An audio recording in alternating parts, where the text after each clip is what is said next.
សូមគោរពសម្ដេចអាយដាមលោកជំទាវអស់លោកស្រីប្រិយមិត្តទូរទស្សនិកជនជាទីគោរពនិងជាទីមេត្រីដើម្បីចូលរួមកសាងនីតិរដ្ឋនៅកម្ពុជាឲ្យកាន់តែល្អប្រសើរស្ថានីយ៍ទូរទស្សន៍អាស៊ីអាគ្នេយ៍បានបង្កើតកម្មវិធីថ្មីមួយដែលជាកម្មវិធីសម្រាប់អប់រំនិងផ្សព្វផ្សាយច្បាប់ដល់ប្រជាជនយើងគ្រប់ជាន់ថ្នាក់កម្មវិធីនេះមានឈ្មោះថាប្រជាជននិងច្បាប់ជាទូទៅប្រជាជនត្រូវមានកាតព្វកិច្ចគោរពច្បាប់របស់រដ្ឋហេតុដូច្នេះហើយកម្មវិធីប្រជាជននិងច្បាប់របស់ស្ថានីយ៍ទូរទស្សន៍អាស៊ីអាគ្នេយ៍គឺជាកម្មវិធីសម្រាប់ផ្សព្វផ្សាយច្បាប់ដល់ប្រជាជនយើងនិងឆ្លុះបញ្ចាំងពីខ្សែជីវិតពិតរបស់បងប្អូនប្រជាពលរដ្ឋតាមរយៈការសម្ដែងជាខ្សែវីដេអូនិងជារឿងដែលកើតឡើងពីការតែងនិពន្ធដោយយោងតាមច្បាប់សុទ្ធសាធមិនមែនជារឿងពិតរបស់នរណាអ្នកឡើយអាស្រ័យហេតុនេះសូមសម្ដេចអាយដាមលោកជំទាវអស់លោកស្រីនិងនាងកញ្ញាទូរទស្សនិកជនរីករាយតាមដានទស្សនាដូចតទៅមកលើចា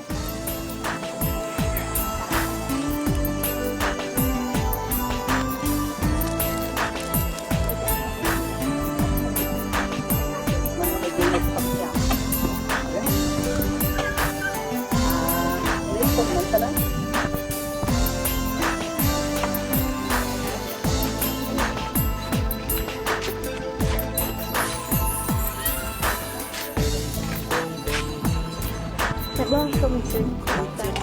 ពុកលើក10ម៉ែត្រទៅខ្វែងឆ្ងាយណាបងចាញ់មែនទេចាអញឃើញប្រឡងតែរហូតពីម្ដងនេះធុញដែរប្រឡង2ឆ្នាំហើយគឺបានប្រយោជន៍អីសោះអញឆ្ងល់ឯងតែនៅខំប្រឹងនៅនឹងធ្វើអី4-5ឆ្នាំទៀតហ្នឹងក៏មិនដឹងទៅស្អីដែរគ្មានកំណើតទេជឿអញទៅហើយទៅជាមួយអញណាអត់ចេះខ្វះអីចាយលុយក៏មានស្រាក៏មានស្រីក៏មានកន្លែងណាក៏ឯងសុបាយដែរនៅខំប្រឹងនៅស្អីនៅស្រែនៅធ្វើអីគេឯងសួរឯងនៅធ្វើអីគេខ្ញុំឆ្ងល់ឯងអីយ៉ាងធ្វើមុខស្អុយតាំងពីព្រឹកមកវាថៃអីជួយកាត់អញណាអញពិបាកចិត្តដល់នេះនៅផ្ទះបងថ្លៃរករឿងព្រឹកល្ងាចហើយប្រឡងធ្លាក់2ឆ្នាំទៀតហើយរងឯងដើរទាត់ខ្យល់បងប្អូនអ្នកជិតខាងមើងងាយអញដឹងគិតធ្វើម៉េចទេឥឡូវឲ្យតែបានលុយធ្វើអីក៏បានណាអត់តើយើងចឹងបងអញនៅចាំមុខឯងជួលលេព្រួយគាត់គាត់នេះទីអ្វីដែលសំខាន់បំផុតណាឯងត្រូវតែដឹងថាយើងទៅគឺយើងនៅក្រុមគេត្រូវតែចេះវាយ ICO គេបានឆាប់មានបានទេអញអញមានខ្វល់ធ្វើការឲ្យល្អតោះការងារពេញតែផ្ទះនេះហើយអូនណារិនទៅណារិនណារំចេញក្រៅបាត់ហើយបងទៅក្រៅទៀតហើយវាទៅណាទៀតហើយទាំងព្រលឹមហ្នឹងហ៎ឬបងសួរ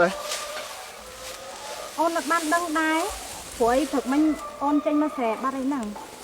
អូនដែរគេទៅណាផងអត់បានប្រាប់អូនផងហ្នឹងខ្លួនឯងបដោយប្អូនខ្លួនឯងតិចទៅតែចេញដើរលេងញយចឹងមានបងតូចបងធំអូនឯងដឹងហ៎ស្រុកឥឡូវណា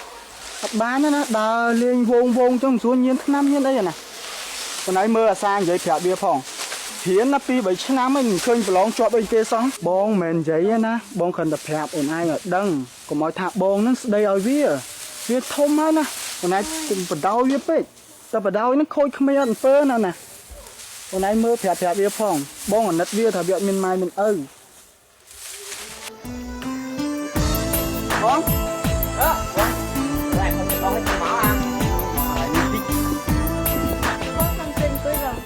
Hey, ăn cũng thay cho nó các bạn bông máu ăn quý con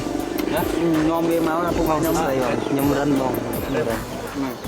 đây những cái nghe mà ngay mạch thôi gì còn ở đây cái việc con tôi canh nghe bao nhiêu anh nhé lư cái thả anh phải lo mặc đục lại bị năm này mấy hãy trong si trang salona đi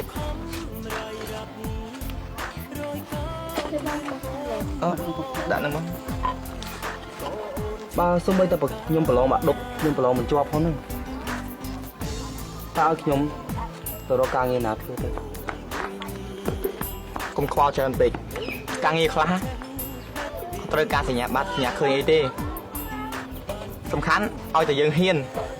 លុយហោចូលមកឯងមក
Giờ ra này bắn tên nào nữa?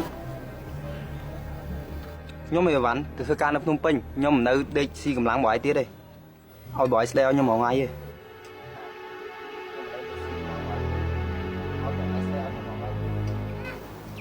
Vì là mồm ấy. បងកុំថាយវាខ្លាំងពេករិននិយាយមកល្មមបានកុំថាយបងខ្លាំងពេកបងចង់អប់រំយើងឲ្យល្អ Miền càng như thưa, vì còn bá thì còn mình nơi tuột cho xì tập bài ở giáo chứ. រួចទៅរកការងារនៅណាហើយធ្វើអី ការងារអ្វីវាមិនសំខាន់ទេសំខាន់làខ្ញុំបានលុយខ្ញុំមិននៅឲ្យបងឯងស្ដីឲ្យខ្ញុំដូចឆ្កែចឹងទៀតទេខ្ញុំត្រូវការងើបឈរខ្លួនឯង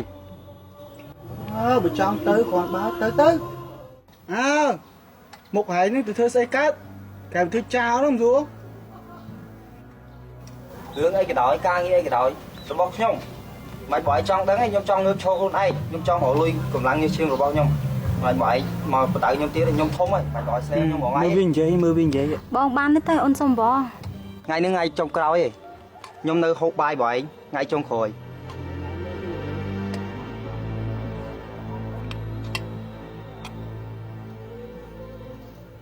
ចាប់ពីថ្ងៃហ្នឹងទៅខ្ញុំមកការងារខ្លួនឯងទោះបីបានលុយតិចលុយច្រើនក៏ដោយការងារអីក៏ដោយវាមិនសំខាន់ទេសំខាន់តែខ្ញុំបានលុយ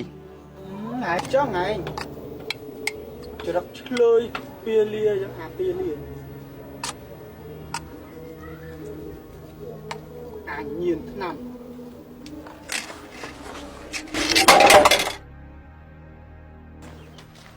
រិនឈប់ទៅនៅខាងណានោះ បានហើយខ្ញុំលេងធ្វើការបងឯងទៀតហើយបងឯងនៅជាមួយប្តីបងឯងទៀតហើយ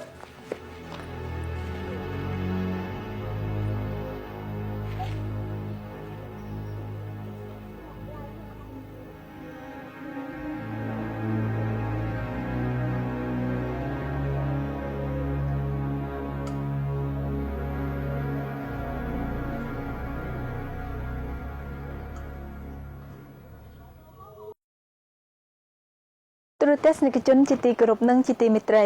ជាការពិតណាស់ការស្ដីបន្ទោសមិនមែនសុទ្ធតែនាំមកនូវលទ្ធផលល្អនោះទេជាក់ស្ដែងដូចជាតួអង្គនៅក្នុងសាច់រឿងរបស់យើងនេះស្រាប់គ្មានអ្នកណាចង់ខុសឬក៏ចង់ឲ្យជីវិតធ្លាក់ទៅក្នុងអំពើអបាយមុខអស់ទាំងនោះឡើយប៉ុន្តែពេលខ្លះជីវិតយើងមិនអាចត្រួតត្រាឬបញ្ជាវាបានឡើយដូចនេះការអត់ធ្មត់ប្រកបដោយការថឹងថ្លែងគឺជាវិធីដ៏ល្អបំផុតសម្រាប់ទូរទស្សនិកជនក៏ដូចជាមិត្តយុវវ័យមុននឹងធ្វើអ្វីមួយត្រូវពិចារណាឲ្យបានល្អិតល្អន់ ពីព្រោះថាមានការងារច្រើនប្រភេទណាដែលការងារខ្លះអាចធ្វើឲ្យយើងឈានទៅដល់ការបំផ្លាញសង្គមទៀតផងដូចនេះចង់ដឹងថាតើនឹងមានរឿងអ្វីកើតឡើងចំពោះក្រុមគ្រួសាររបស់រិនទៀតនោះក៏សូមអញ្ជើញអស់លោកស្រីនិងនាងកញ្ញារីករាយតាមដានទស្សនាដូចតទៅ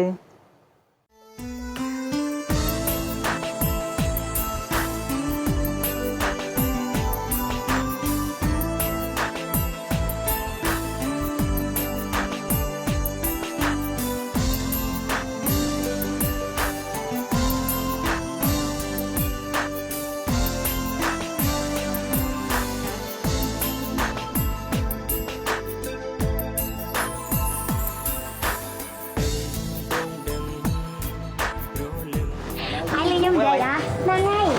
ให้เธอโยเรื่องอะไรแจ้งเอาโยมั้งแล้วปีไทยค่ะน้องเนี่ยใบกันเมื่อยังเถอะจะเป็นไรจากเก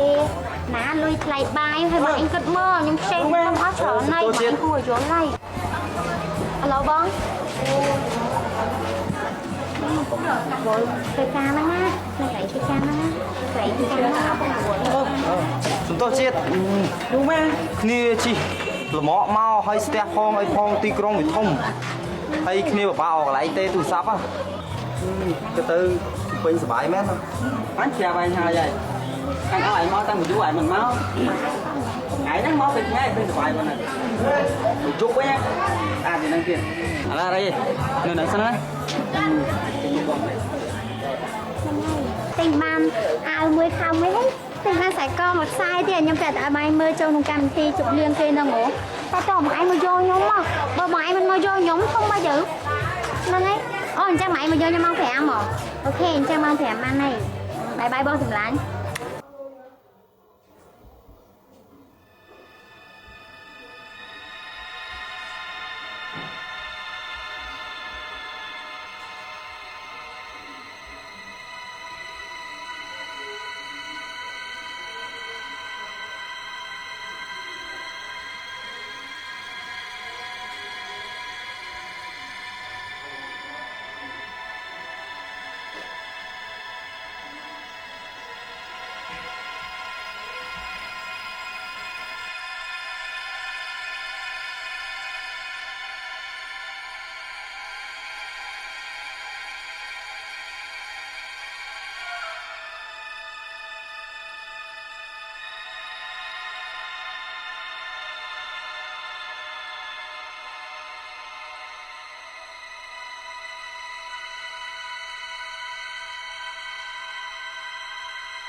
ចាំរឿងឯងយូរហើយ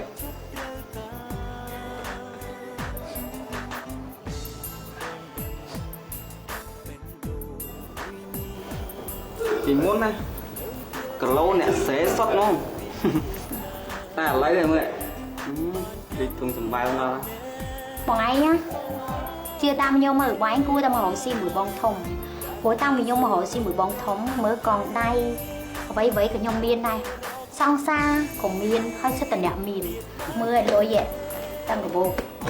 ហើយបងឯងគិតមើលនៅស្រែនោះធ្វើអីលុយ1 រៀលហ្នឹងមើលកៅអៅលហែកអើយយ៉ាងណាក៏ពិបាកដែរ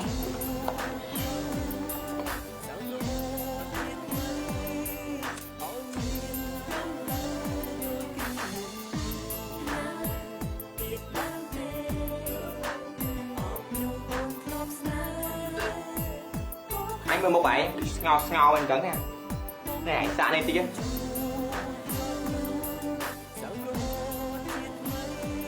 គេទៅបងបែកទួយសាក់ទៅដឹង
សម្ដេចអាយដាមលោកជំទាវអស់លោកស្រីប្រិយមិត្តទូរទស្សនិកជនជាទីគោរពនិងជាទីមេត្រី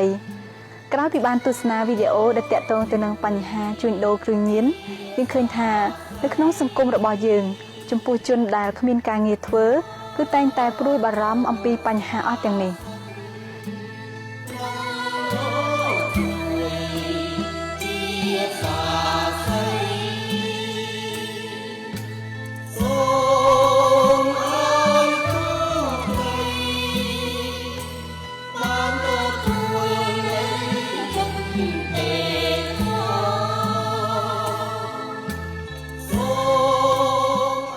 ជាក់ស្ដែងដូចជារិនគឺជាតួអង្គនៅក្នុងសាច់រឿងរបស់យើងនេះស្រាប់គាត់គឺជាមនុស្សដែលគ្មានការងារធ្វើនៅពេលដែលមានគេអូសទាញទៅរកការងារធ្វើដោយស្ដាប់សម្ដីបញ្ចុះបញ្ចូលរបស់គេមិនបានពិចារណាឲ្យបានច្បាស់លាស់តែជាហេតុធ្វើឲ្យរិនធ្លាក់ខ្លួនចូលទៅក្នុងរបររកស៊ីជួញដូរគ្រឿងញៀននិងទទួលទោសដោយយោងតាមមាត្រា 35.1 ថ្មីនៃច្បាប់ស្ដីពីការត្រួតពិនិត្យគ្រឿងញៀនបានចែងថា 1. ជនណាចាត់ចែងបង្ខំញុះញង់អូសទាញឬបោកបញ្ឆោតដោយចេតនាដល់ជនណាម្នាក់ឲ្យប្រើប្រាស់ដោយខុសច្បាប់នៅគ្រឿងញៀនដែលបណ្ដាលឲ្យមានគ្រោះថ្នាក់ធ្ងន់ធ្ងរត្រូវផ្តន្ទាទោសដាក់ពន្ធនាគារពី 2 ឆ្នាំដល់ 5 ឆ្នាំក្រៅពីដាក់ពន្ធនាគារជនល្មើសអាចត្រូវទទួលទោសបន្ថែមនៅទោសផាកពិន័យជាប្រាក់ពី 4 លានរៀលដល់ 10 លានរៀលផ្តន្ទាទោសដាក់ពន្ធនាគារពី 5 ឆ្នាំដល់ 10 ឆ្នាំនិងផាកពិន័យជាប្រាក់ពី 10 លានរៀលដល់ 20 លានរៀលក្នុងករណីដែលប្រព្រឹត្តបទល្មើសក្នុងស្ថានភាពដូចខាងក្រោមនេះ ក បានប្រព្រឹត្តបទល្មើសច្រើនដង ខ ដោយមូលហេតុគំនុំឬព្យាបាទ ក ចំពោះស្ត្រីដែលជនល្មើសដឹងថាមានគភ៌ ខ ចំពោះមនុស្សច្រើនអ្នក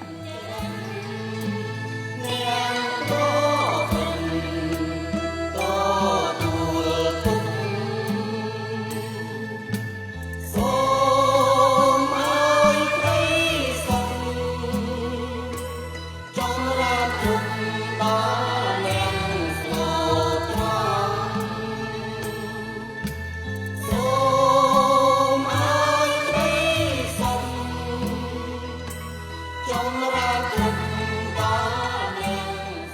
ចំពោះរិនទោះបីជាមិនដឹងថាគេយកខ្លួនទៅរកស៊ីចែកចាយថ្នាំញៀនក៏ដោយ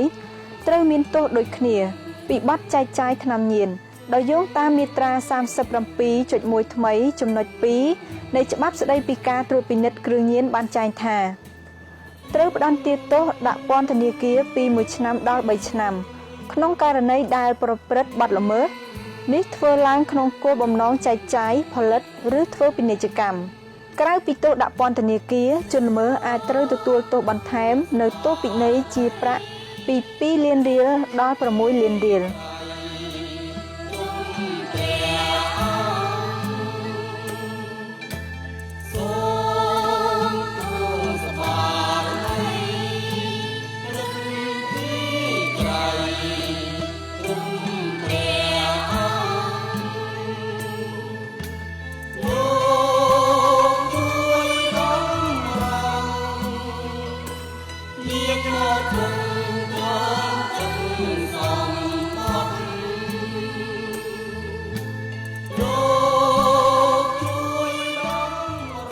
ដូចនេះយុវជនយុវតីទាំងឡាយដែលមានបំណងចង់រកការងារធ្វើ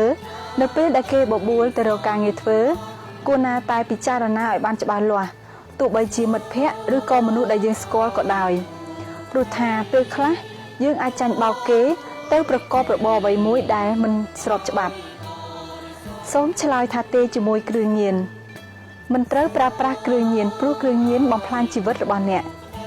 សម្រាប់ពេលនេះកម្មវិធីប្រជាជននឹងច្បាប់ក៏បានមកដល់ទីបញ្ចប់សូមអរគុណចំពោះទូរទស្សនិកជនដែលចំណាយពេលតាមដានទស្សនាកម្មវិធីរបស់យើងជួបគ្នានៅសប្តាហ៍ក្រោយតាមពេលវេលានិងម៉ោងដដែលខណៈពេលនេះនាងខ្ញុំអ្នកស្រីណាសូមអរគុណសូមជម្រាបលា